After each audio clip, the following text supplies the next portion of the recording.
Hi, Silvia. Welcome for everyone watching. It's 2 days before Christmas, and Silvia has very magnanimously offered to give us time and do our author interview for her excellent article in our first issue of our Legacy Journal. Silvia, welcome. So glad to see you. Thank you, Walter, for this invitation. And it's been a pleasure, really, to write about my passion because generations is me. Absolutely. And when I invited you, I know how busy you are, and I was just so grateful that you said, yes, I'll make time to write this article. And you do it so succinctly, the way you present it. For all of us who experience the changes happening, the shifts in generations, but haven't been able to wrap our heads around it and even begin to understand the differences, you're a godsend. So thank you for writing the article. Right. Thank you again for that invitation. And we still have time because, next year it's been predicted that a new generation will start. So we are on the verge of something even newer.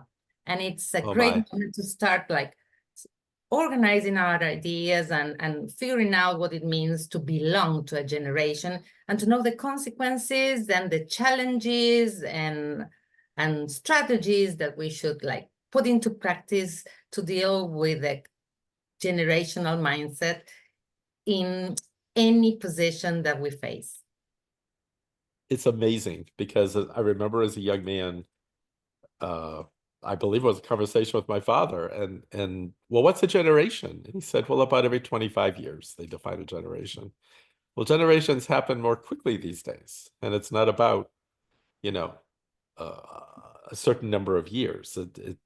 As a generation emerges, and I'm sure it's fueled by technology and how quickly communication happens and the differences in the way we think and learn and be productive. A new generation coming next year. I had no idea. I mean, what does that mean? How do we welcome them and how do they emerge? Well, let me show you what a generation is. A generation, which is a new concept that we are all dealing with. In fact, it's Yes. not that new. Yeah. It was Karl Mannheim who about 100 years ago started talking about this generational filters mindsets, a way of Ah, understanding reality, the perceptions, the feelings, that the values that we share as a group, this identification, feeling identified with others, the ethos, the shared ethos that we have because of facing the same historical phenomena. So those events that we face, like the COVID pandemics or the start of a war or the collapse of the Twin Towers, all of them mark generations when just when those events are perceived at the end of the primary school, early adolescence. So those are significant events that mark perceptions and understandings, filters. This is the way different generations perceive the world. And because of the way they perceive the world, they make choices. Understanding the filters implies being able to deal with those perceptions better. Because if you understand what a generation wants, you yeah. can attract that generation. If you understand what a generation needs, well, you may develop that generation. And if you understand what they expect, you can retain a generation. So understanding the different perceptions of generations is very useful in any position, in any work position, and also at home, of course, because you understand the whys behind the whats. Yes. That's fascinating. Is it unique at all when you look at the generations in education, or is it consistent across professions? Now, if we're talking about social events, we are talking about barriers that are brought down, Hmm. it has to do with geographical barriers that join generations in the sense that they don't exist. We don't Yes, have barriers separating people from having experienced COVID during adolescence or not. right.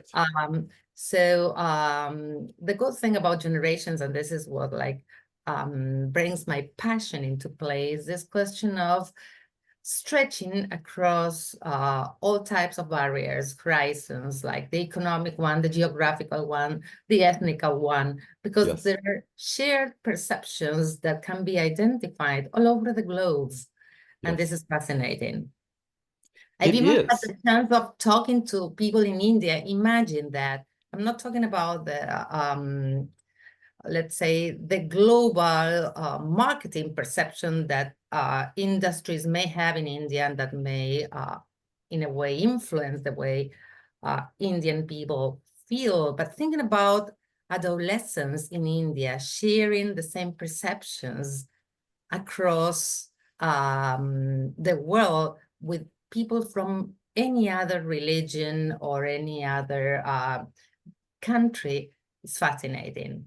And this question of the, for instance, apart from this idea of like global perceptions, like collective perceptions, those intertwine with individual perceptions, because I may belong to a generation, but I'm still free to make my choices, and that is unpredictable. So it's just like a little light that you see at the end of the tunnel, but there is a lot of room for individuality and free will as well. And so if I'm in a Gen X or Gen Z generation, do I like these ideas of belonging to a generation, or does it not matter when you're young and defining yourself? The fact is that I should ask you if you use the term my generation. Yeah. And I think that everybody does, because this question of feeling one with others, of sharing the same feelings and values Yeah. is very, very strong. And it also has to Yes. do with what you understand by the world that surrounds you. I Yes. I always try to show those people who become interested in generations that generations are filters. So when I Yes. try to understand my students, I need to see how they perceive the world, what it is like for them and not for me, who Yes. perceived a certain world during my adolescence. Right. Now, you mentioned Generation X. Then we can like start discussing the different generations. But if I want to be personal, because it is my generation has a Yeah. lot of press because apparently we were not up to the expectations of the previous generations. But if you understand that during my early childhood and my adolescence, for instance, I perceived that I grew up in a state with a military coup d'etat. If Yes. you understand that I saw the fall of Berlin Wall, if you understand that two of the most powerful people on earth got shot, that was Ronald Reagan and the Pope, and I Right. was looking at those events at Yeah. very early age, no wonder, no wonder I understand or I perceive that almost all social institutions may collapse, Right. because we are talking about the state, we are talking about religion and Yes. figures, and we are talking about ideals and ideologies. So they may collapse. No Yeah. wonder we grew up with a plan B, Right. and we adore to say it may fail, because everything failed during our childhood and adolescence. So that is Yeah. what we perceive, which is not what millennials who came in a period of abundance and economic growth all Yes. over the world Yes. perceive. So again, it's fascinating because we are all there with our filters, sharing what we love, which is teaching or leading or Mhm. working or whatever. Yeah. And especially in leadership roles, those perceptions inform how you lead, how you bring people along, the decisions you make for an institution. Definitely. And that has to be studied every time a new generation joins or starts to join leadership positions. because Yeah. their filters are different, and what they value, what they expect, what they need is different as well. Yes. If you think about leadership for millennials, and you need to consider a collective issue. The Ninja Turtles element there has to be present, this question of collaborative leadership, Huh. whereas their perception of leadership may collide with the perception of Gen Zers, who are more competitive in a way and who have grown up to reject collectivity as the only value. And this has to be understood. Gen Z leadership is going to be completely different from millennial leadership. And this is just a prediction. I should say, I should use hedges, like say, they may tend to be, but I'm sure that this is showing some kind of evidence in many areas where we are having already Gen Z leaders. Right. So the implications, especially for you, because and I want to talk about this, your work in Argentina, leading teachers and preparing teachers in the field. How do you apply all of this and navigate those different lenses so that they're able to be successful and effective in education and leading in Argentina? Well, leading is about connections, and in order to be able to connect with the other, you need to understand those filters we are talking about. If I showed you this, Yes. what you see here, Yeah. An egg. it's just an egg. Yeah. Yeah. This is a wooden egg. Probably my student teachers would not know that this wooden egg belonged to my grandmother, All who right. used to darn socks with it. Huh. Now, probably they would associate an egg with the famous Instagram egg that became famous, and it was the most like liked image on social media, and it was just an egg. Right. Now, each object carries a lot of meaning for those who see it through their eyes. This is about value and tradition, having perceptions that everything deserves to be taken care for and not disposed, that there may be scarcity and you will need to cater for that. Right. So the Instagram egg is just about sharing ideas with others without that value. So how does that apply to leadership? Well, you Yeah. need to put the two eggs together. Huh. You need to show one end what the other end understands and perceives. And if you understand what the other perception is, the other's perception is, you can start to lead in a better way. It is, as I said, relational. In Spanish, we use the word reconocer. So it's not only that teachers should know about students or that leaders should know about their teachers, but the Yes. teachers should know about the leaders' perceptions and students should know about the teacher's perception to be able to find rapport and to be able to communicate in a more generationally friendly way. Yes.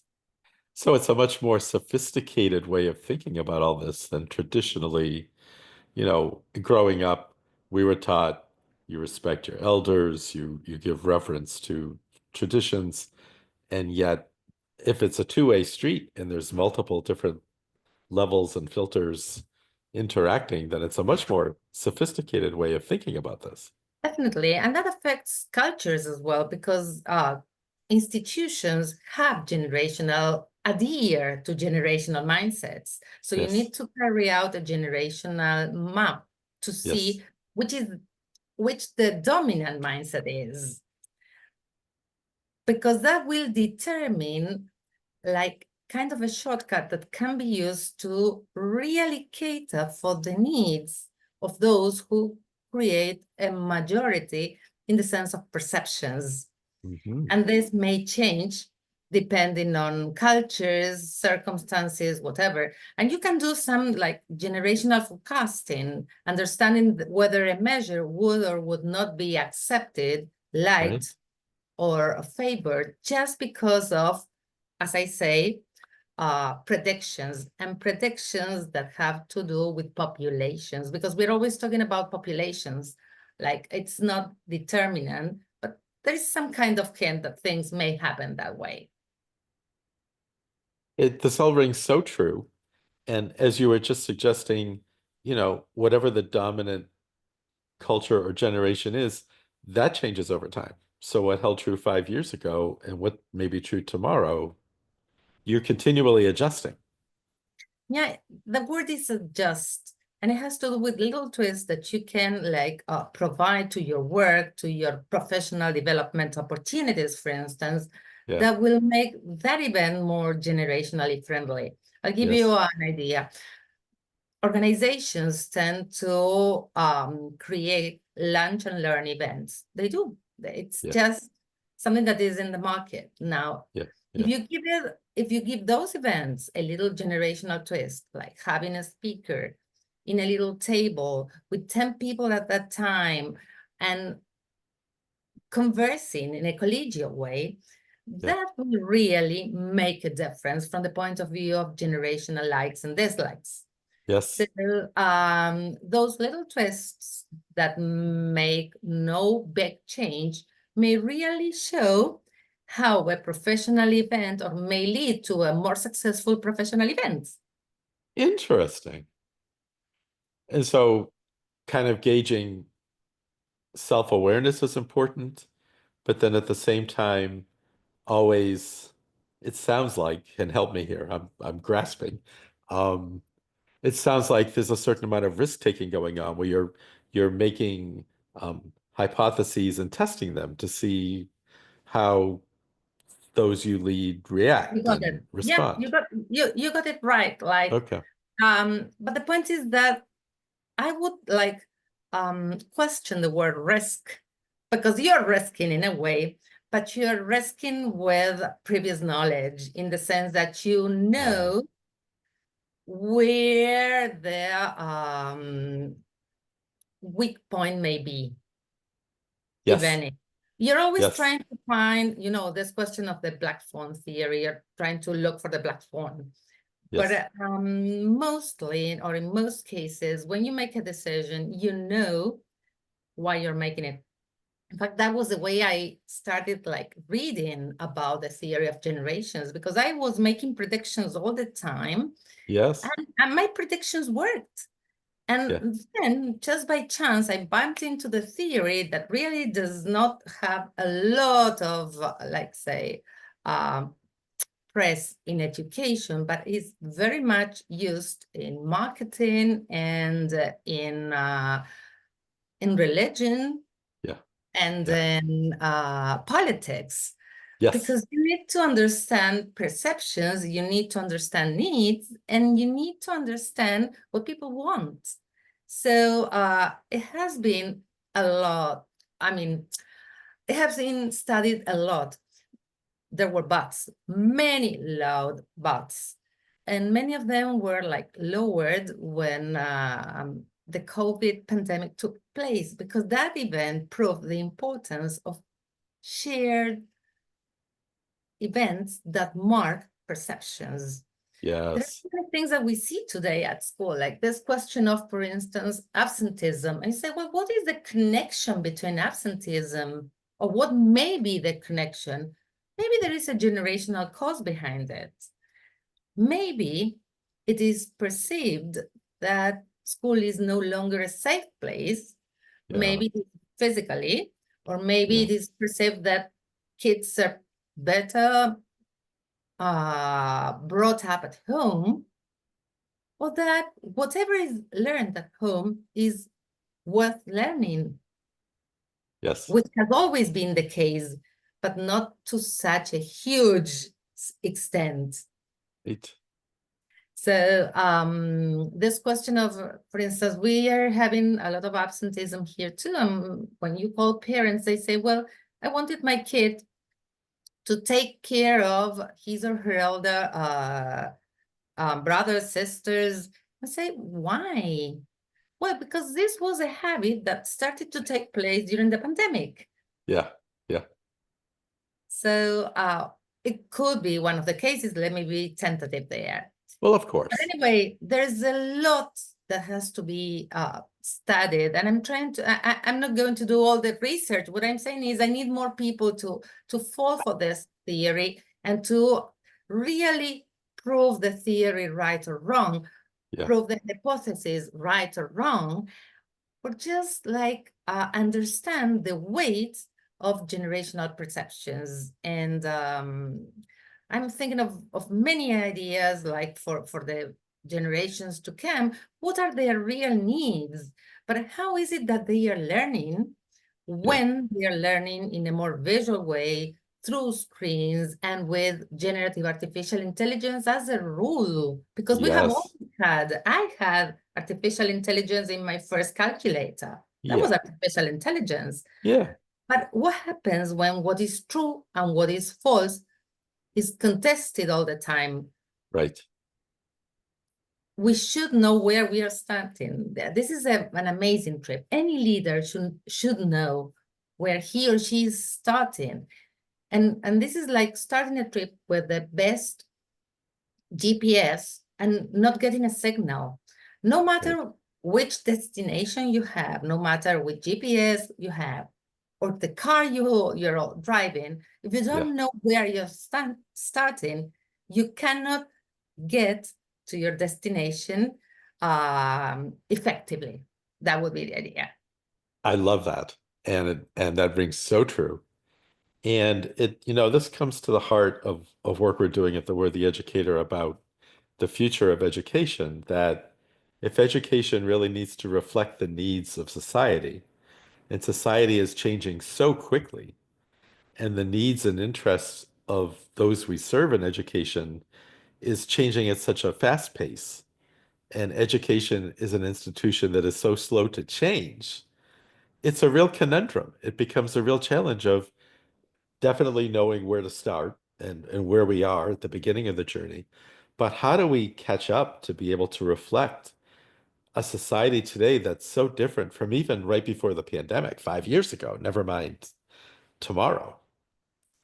Yeah, for instance, there are things that we face on a daily basis, like this question of PBL working on projects. Yes, But projects have to do with the uh, product-oriented mindset, yes, whereas schools tend to have the process-oriented mindsets. right. So it's okay with your project in as far as you can have a mark at the end of the term. Yeah, So, and you need to finish the PBL that you're carrying, or yes. the project that you're carrying out with your students um, by the end of the school year. And so if you come to understand that those two ways of working deal with different mindsets, and that organizations have structures that adhere to different generations, like thinking about the structure of the gradual approach of school belongs to the traditionalist generation that Yes. left the legacy of structures that have to be enforced and that still affect and constrain the way we deal with our objectives, for instance. And we have generations that do not know of a world, and I'm talking about the youngest teachers and the students at school. They don't Yes, know of a world without delivery. They don't know of a world that is not on demand, and right. understanding that education may not be on demand and by delivery is what creates generational clashes. It makes so much sense. And I really appreciate your use of language. The term constraints is so spot on. There are just so many constraints in the traditional approaches to education. And we really need to loosen things up. And we really need to rethink why we're doing some things and if we still need to enforce some of those traditional roles. And if we don't, then how does that open things up so that we can serve society today and not society 50 years ago? So excellent use of language. I appreciate you. Thank you. And talking about what is it that we need, just I was just having a look at the background you chose. Yes. It has to do with the flexible mindsets. Like Yes. when you introduce those words in a classroom, when you get students to use yet as part of their language and their approach to learning, when you get them to to take risks, understanding that risks are necessary to grow Yes. and to develop controlled risks, but risks in the end, Yeah. when you get them to question why they do things, and this is something that happens at school, you have people doing things time and time again, and nobody questions why. The routine is part of the school tradition. And maybe it originated in something that is no longer valid, or because someone who is no longer present needed a certain kind of um, ritual or whatever. I mean, there are so many things that we have to learn and question, and in particular, the power of why and those questions that will help us navigate a world of uncertainty where DNA can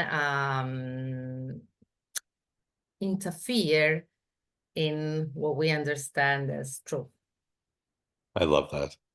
And we're very excited to have Silvia presenting a series on next generation leadership in 2025. It's on 3 Thursdays, the end of January, the 23rd and the 30th, and then on February 6th. And so if you're interested in continuing this conversation with someone who's obviously very thoughtful and provides a lot of food for thought about how to move forward, then we invite you to join Sylvia and I for that series. So if you go to the Word the Educator, you'll find it under events. Please join us. So, Sylvia, there's so much more you do. I mean, you obviously have your heart and passion in this, but you do. You train teachers, you write, you speak, you teach. What else do you have going on in 2025? Tell us more about your work outside of this. Well, again, generations are my passion, and going for my book on Yes, generation and generational understandings. wonderful. I'm trying to get what is needed for the youngest generations. There are some concepts that keep resonating, like rigor and risk-taking and recycling. But what is exactly should be recycled in connection with skills and abilities? Yeah, And definitely, I am trying to get everybody to share this passion for yeah, understanding the value of every generation and how every generation is needed to, because every generation is part of the world, and we need to prepare students for the world. With this little element, yeah, schools are the most generationally diverse ambit. yeah, So we can tell the world how generations can live together in a better yes, way. And in as far as we have more nomads working everywhere, and we have teachers teaching across cultures and leading across cultures as well, we should really understand that we have a huge power in our hands when we understand the perceptions, the generational perceptions of those who surround us. And it has a great value in the family. It has a great value regarding how we deal with parents at school, how we yes, train the teachers. And if we understand that this is something that I'm yes, doing all the time, like trying to recreate and create at the same time the way I train my teachers to be prepared for a world that I don't know what it will be like, but that will be their challenge. So giving them the tools to deal with their own students, their 22nd century students, because they will be yes, teaching perhaps in the next century, is what yes. really is inspiring me to keep this good fight. Well, and you inspire us. Just the 3 R's, rigor and risk taking and recycling. It's like, okay, just so much to think about. And your insights are priceless and they do inspire us. And I can't thank you enough for making time this morning. We're looking forward to our continued collaboration with you and amplifying your voice as you publish and get your book out and continue to get the good word out about generational thinking. Sylvia, thank you. Thank you, Walter, for the invitation and for the push you give everyone who has a passion.